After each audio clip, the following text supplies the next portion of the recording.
reading from Hebrews chapter 11, verse 1. Now faith is the assurance of things hoped for, the conviction of things not seen. To the friends and members of the Wood Lake Lutheran Church, good day.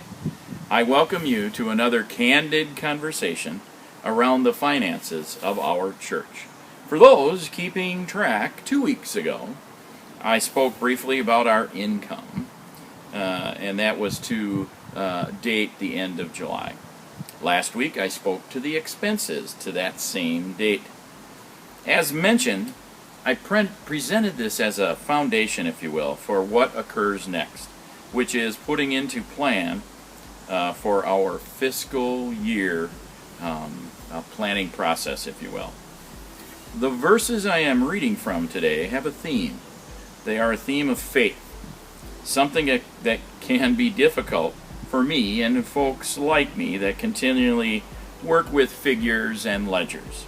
I am at times difficult to find a little bit of faith.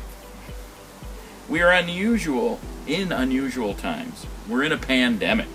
We in the country are working to define and cope with items such as justice, race, politics, all and more.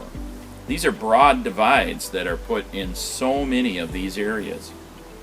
This can and will impact how we as a church provide stewardship financially and through our time and talents. Another reading, 1 Corinthians chapter 2, verse 5. That your faith might not rest in the wisdom of men, but in the power of God. So I ask that over the coming month, you will need to look hard at what is important to our church and make plans to support those needs. Family, youth, and children has been one of those areas we have all identified, and some of our decisions will be to support those needs and those efforts. In other areas, we may make the hard decision to foster patience at this time, all in an effort to have some faith we are moving in the right direction together. I close with one additional reading and my thanks to everyone, as I am Augie Schauer, treasurer of Wood Lake Lutheran Church. A reading from Proverbs chapter 3, verses 5 through 6. Trust in the Lord with all your heart, and do not lean on your own understanding.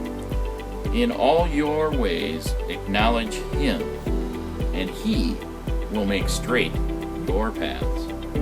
Thank you. Good day.